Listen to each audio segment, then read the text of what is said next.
السلام علیکم دوستوں، آج ہم حضرت علی کے غزوہ احد میں کارنامے کے بارے میں جانیں گے۔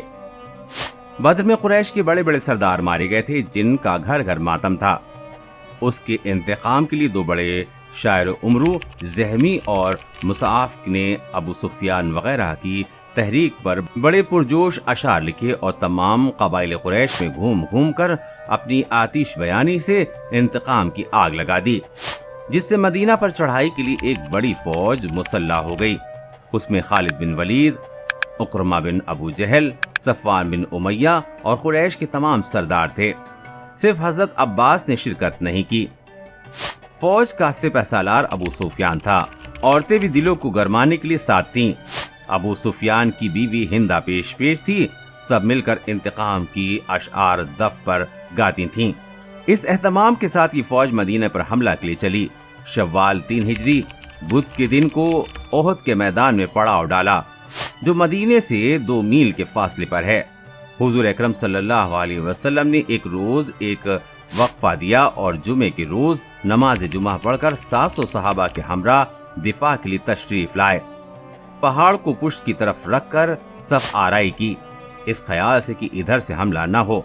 پہاڑ پر عبداللہ بن زبیر کی ماتحتی میں ایک دستہ بٹھا دیا اور تاکید فرما دی کہ فتح ہونے کے بعد ہی اپنی جگہ سے نہ ہٹنا۔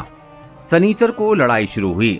سب سے پہلے مشرکین کے علمبردار نے صف سے نکل کر مبازرہ طلبی کی۔ حضرت شیر خدا رضی اللہ تعالیٰ عنہ اجازت لے کر مقابلے کے لیے نکلے۔ ایک ہی وار پر طلحہ کی لاش زمین پر تڑپنے لگی۔ اس کے بھائی عثمان نے جھنڈا سنبھالا۔ مقابلے میں حضرت حمزہ نکلے اور ایک ہی وار میں موت کا لقمہ بنا دیا۔ قریش نے عام حملہ شروع کر دیا۔ حضرت حمزہ، حضرت علی اور حضرت ابو دجانہ نے اس زور و شور سے قریش کا مقابلہ کیا کہ قریش کے قدم رک گئے۔ حضرت حمزہ 2 دستی تلوار چلاتے تھے۔ وحشی ایک حبشی غلام تھا۔ اس کے آقا زبیر بن مطعم نے کہا کہ اگر حمزہ کو قتل کر دو تو آزاد کر دیا جائے گا۔ ابو سفیان کی بیوی ہندا نے لالچ دیا کہ اس کے سلے میں مالا مال کر دوں گی۔ وحشی حضرت حمزہ کی طاق میں تھا۔ زد پر پا کر حبشیوں کا مجا ہوا ہتھیار جسے کہ حربہ کہتے ہیں، یہ ایک چھوٹا سا نیزہ ہوتا ہے، آپ پر پھینک کر مارا۔ وہ آ کر آپ کی ناف پر لگا اور پار ہو گیا۔ حضرت حمزہ نے اس پر حملہ کرنا چاہا کہ لڑکھڑا کر گر پڑے اور روح اقدس نے عرش اعظم کی طرف پرواز کی۔ لڑائی نے زور پکڑا۔ حضرت شیر خدا نے قلب فوج میں گھس کر صفے کی صفیں صاف کر دیں۔ کفار کے علمبردار ابو سعد بن طلحہ کی موت کے گھاٹ اتار دیا گیا۔ علم گرنے نہیں پایا تھا کہ دوسرے سوار نے بڑھ کر اٹھا لیا، اسے بھی کسی صحابی نے ٹھکانے لگایا۔ غرض کئی علمبردار مارے گئے۔ آخر میں ایک جان باز عورت عمرہ بنت علقمہ نے بڑھ کر علم اٹھایا۔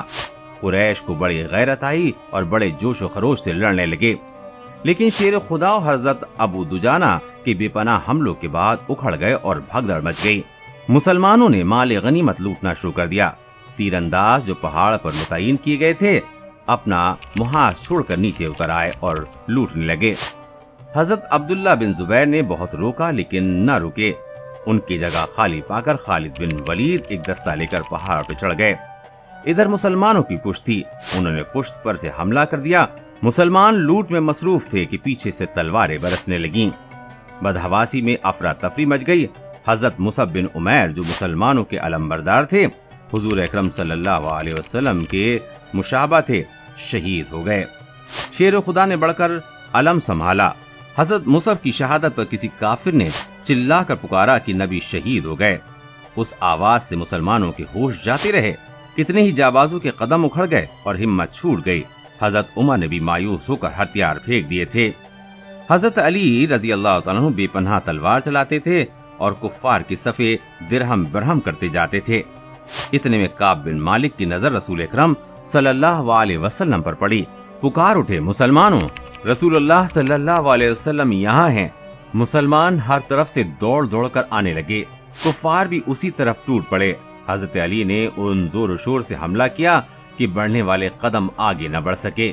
کسی بدنصیب نے حضور پاک پر پغیغ مارا، دندان مبارک شہید ہو گئے، چہرہ مبارک زخمی ہو گیا۔ حضرت علی رضی اللہ تعالیٰ عنہ چند صحابہ کے ہمراہ